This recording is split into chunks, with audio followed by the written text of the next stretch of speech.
पश्चिमी उत्तर प्रदेश में चल रहे किसान आंदोलन व बदलते राजनीतिक परिदृश्य में 2022 के विधानसभा चुनाव से पहले अब राजनीतिक समीकरण तैयार कर दिए हैं। इस इलाके में समाजवादी पार्टी व राष्ट्रीय लोकदल के गठबंधन में अब भीम आर्मी भी शामिल होने जा रही है।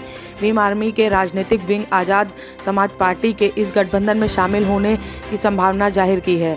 सूत्रों के अनुसार समाजवादी पार्टी के मुखिया अखिलेश यादव और भीम आर्मी के प्रमुख चंद्रशेखर के बीच बातचीत चल रही है।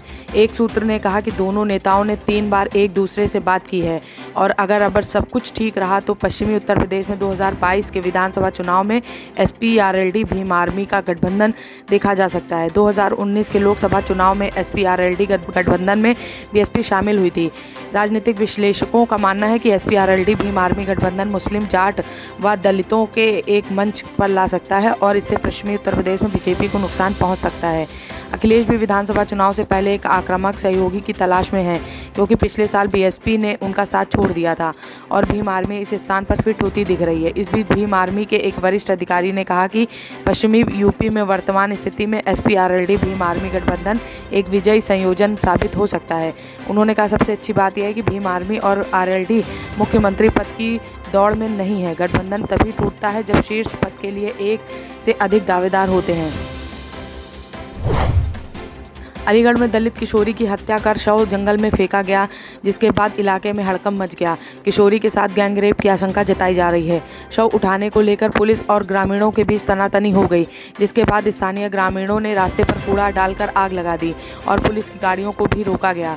ग्रामीणों ने पथराव शुरू कर दिया, जिससे गंगेरी थाना क्षेत्र के थानाध्यक्ष गंभीर रूप से घायल हो गए। किशोरी सुबह 10 बजे अपने घर से खेतों में चारा लेने गई थी। हत्या करने के बाद उसके शव को खेत में फेंक दिया गया। घटना का खुलासा करने के लिए एसएसपी ने पुलिस की 5 टीमें गठित की हैं। आशंका है कि किशोरी के साथ दुष्कर्म के बाद उसकी हत्या की गई है। हालांकि पोस्टमार्टम रिपोर्ट आने के बाद ही इस मामले में कुछ कहा जा सकता है। एसएसपी मुनिराज जी ने बताया कि अलीगढ़ के एक गाँव में पुलिस को सूचना मिली थी कि किशोरी का शव खेतों में पड़ा है। मौके पर पुलिस आई और जांच में पता चला कि वह करीब 11 बजे घर से निकली थी। शाम को जब 4 बजे तक घर नहीं लौटी तो गांव वाले ने उसकी तलाश शुरू की और बाद में उसका शव जंगलों में खेत में पड़ा मिला। उसके बाद पुलिस को सूचना दी गई। शव को पोस्टमार्टम के लिए भेजा गया है। ऊर्जा मंत्री श्रीकांत शर्मा ने कहा है कि उत्तर प्रदेश सरकार उपभोक्ताओं को सस्ती बिजली देने के लिए संकल्पित है और इसके लिए उपभोक्ताओं को भी अपनी जिम्मेदारी के अनुसार समय पर बिजली का बिल देने की आदत डालनी चाहिए। श्रीकांत शर्मा ने कहा कि अगर सभी उपभोक्ता ऐसा करते हैं तो सरकार निश्चित रूप से बिजली की दरों में कमी ला सकती है। वृंदावन पहुंचे श्रीकांत शर्मा वैष्णव कुंभ पूर्व बैठक में की गई व्यवस्थाओं के बारे में जानकारी लेने पहुंचे थे।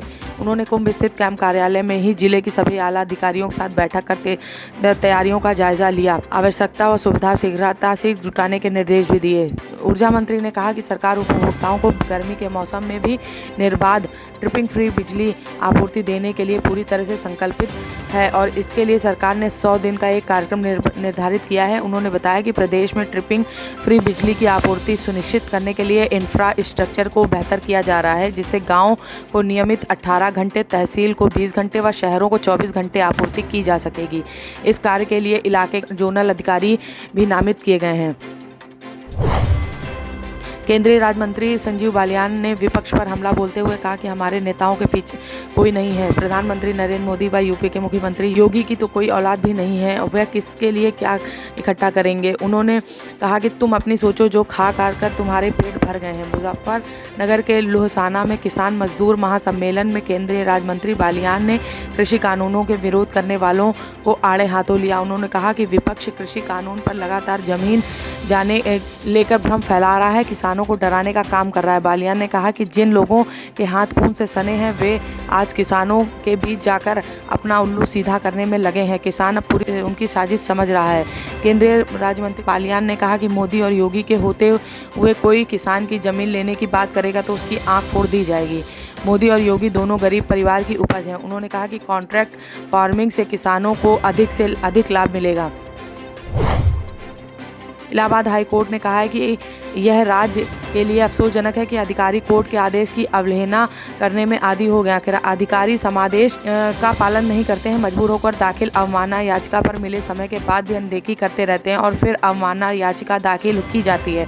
कोर्ट ने 2 बार समय दिए जाने के आदेश की सूचना के बाद भी निर्देश का पालन न करने पर कौशाम्बी के डीएम और एडीएम एलए मनोज कुमार तथा प्रोजेक्ट निदेशक राष्ट्रीय राजमार्ग प्राधिकरण कानपुर पंकज मिश्रा को भी कारण बताओ नोटिस जारी करके पूछा है कि क्यों ना उन्हें आदेश की अवमानना करने के आरोप में निर्मित कर सजा दी जाए। कोर्ट ने दोनों अधिकारियों को तलब किया है। यह आदेश न्यायमूर्ति वीके वेरला व जयंती पांडे की अवमानना याचिका पर दिया गया है। कोर्ट ने कहा कि अधिकारियों से उम्मीद की जाती है कि हर समादेश का पालन करें। आदेश का पालन न करने पर दाखिल अवमानना याचिका पर पालन का 1 महीने का समय दिया जाता है, फिर भी पालन नहीं किया गया तो यह अवमानना याचिका दाखिल की गई। कोर्ट ने 6 लेन सड़क के लिए अधिकृत जमीन का मुआवजा देने का निर्देश दिया था, जिसका पालन नहीं किया जा रहा है। बात देश की, बात जिले की और बात शहर की। खबर पर बात, असर पर बात, आपसे जुड़ी हर बात, अपने राज्य की हर बात, व्यवस्था और हालात, जोड़ते जाइए और जुड़ते जाइए। तो बने रहिए एनबीटी ऑनलाइन के साथ।